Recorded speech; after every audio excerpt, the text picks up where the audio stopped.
केस गळती ही आजकाल खूप कॉमन समस्या झाली आहे आणि प्रत्येकालाच हा त्रास जाणवत आहे. पण खरी कारणं शरीरात आपल्या लाईफस्टाईलमध्ये असतात. आज आपण ती सगळी कारणे सविस्तर समजून घेणार आहोत. तर पहिलं कारण असं आहे की आपल्या शरीरामध्ये न्यूट्रिशन डिफिशियन्सी. शरीरात जर आपल्या योग्य पोषण मिळालं नाही तर केस थेट प्रभावित होत असतात. त्याचा परिणाम थेट केसांवर होत असतो. व्हिटॅमिन डी आणि B12 कमी असल्याससुद्धा हेअर ग्रोथ सायकल स्लो होत असते. म्हणून आपल्या जीवनशैलीत बॅलन्स डाएट आहार खूप गरजेचा आहे. आता कारण दुसरं म्हणजे स्ट्रेस आणि मानसिक ताण. तर आपण जास्त स्ट्रेस घेतल्यास शरीरातनं हॉर्मोन्स इम्बॅलन्स होतात. मग कोर्टिसॉल हॉर्मोन वाढतो जो हेअर ग्रोथ प्रोसेस थांबवत असतो.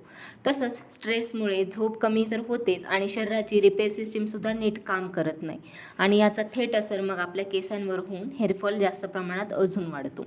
कारण 3, चुकीचे हेअर प्रोडक्ट्स वापरल्याने. आजकाल आपण केमिकल शॅम्पू वापरतो, जास्त सल्फेट आणि पॅराबिन्स असलेले प्रोडक्ट जे स्काल्पला डॅमेज करतात. स्काल्प ड्राय तर होतोच आणि नॅचरल ऑइल बॅलन्ससुद्धा बिघडतो. मग हळूहळू हेअर रूट्स कमजोर होतात आणि केस गळायला सुरुवात होते. कारण चौथं असं आहे की हीट स्टायलिंगचा वापर जास्त. आजकाल आपण काय करतो, स्ट्रेटनर, कर्लर आणि ड्रायर जास्त वापरल्यामुळे ना हेअर स्ट्रक्चर डॅमेज होतं. मग हीटमुळे केराटिन प्रोटीन नष्ट होतो जो केसाचा मेन स्ट्रक्चर आहे. मग रिपीटेड हीट एक्सपोजरमुळे हेअर बिटल होतात आणि ब्रॅकेजेस पण वाढतात. कारण 5, जास्त टाईट हेअरस्टाईल. घट्ट पोनीटेल किंवा ब्रॅडमुळे ना स्काल्पवर सतत टेन्शन असतं. मग याला ट्रॅक्शन ॲलोपेसिया असं म्हणत असतात. कारण 6, झोपेची कमतरता. झोप कमी असल्यास शरीरातील रिपेअर प्रोसेस थांबते. तसंच हेअर फॉलिकल रिजनरेट होत नाहीत आणि ग्रोथ सायकल डिस्टर्ब तर होतेच, पण पुरेशी झोप पण खूप महत्त्वाची आहे. कारण 7, हार्ड वॉटरचा परिणाम. जेव्हा आपण केस धुत असतो तेव्हा जास्त गरम पाण्याने केस धुतल्याने सुद्धा त्याच्यावर मॅग्नेशियम स्काल्पवर जमा होतात आणि यामुळे फॉलिकल्स ब्लॉक होत असतात. मग शॅम्पू नीट क्लीन होत नाही आणि बिल्डअप वाढतो. कारण 8, जास्त ऑइल लावणे.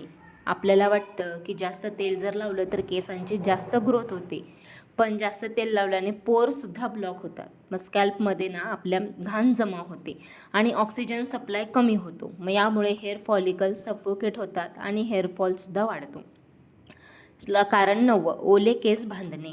ओले केस खूप वीक असतात. त्यावेळी बांधल्यास किंवा कंगवा केल्यास रूटवर त्याचं जास्त प्रेशर येतो. यामुळे हेअर ब्रेकेजेस वाढतात आणि लाँग टर्ममध्ये डॅमेज होतो. 10वं कारण असं आहे की हार्मोनल बदल. जर आपल्या बॉडीमध्ये हॉर्मोन इम्बॅलन्स झाल्यास हेअर ग्रोथ सायकल डिस्टर्ब होते. थायरॉईड प्रॉब्लेम जसं की PCOD यामुळेही हेअरफॉल वाढत असतो. मग दररोज 50 ते 100 केस गळणं नॉर्मल आहे, पण त्यापेक्षा जर जास्त केस गळत असतील तर तुम्ही असं समजून घ्या की तुमच्या शरीरामध्ये काहीतरी चुकीचं डाईट किंवा प्रॉब्लेम्स आहेत. मग केस कापल्याने केस जाड होतात का? तर नाही. हेअर ग्रोथ स्काल्पमधून होत असते. लेंथ कट केल्याने रूटवर कोणताही परिणाम पडत नाही. केस गळती थांबवण्यासाठी फक्त बाहेरचे उपाय पुरेसे नसतात, तर डाईट, स्लीप, स्ट्रेस कंट्रोल आणि स्काल्प केअर हे सगळे प्रोडक्ट महत्त्वाचे आहेत.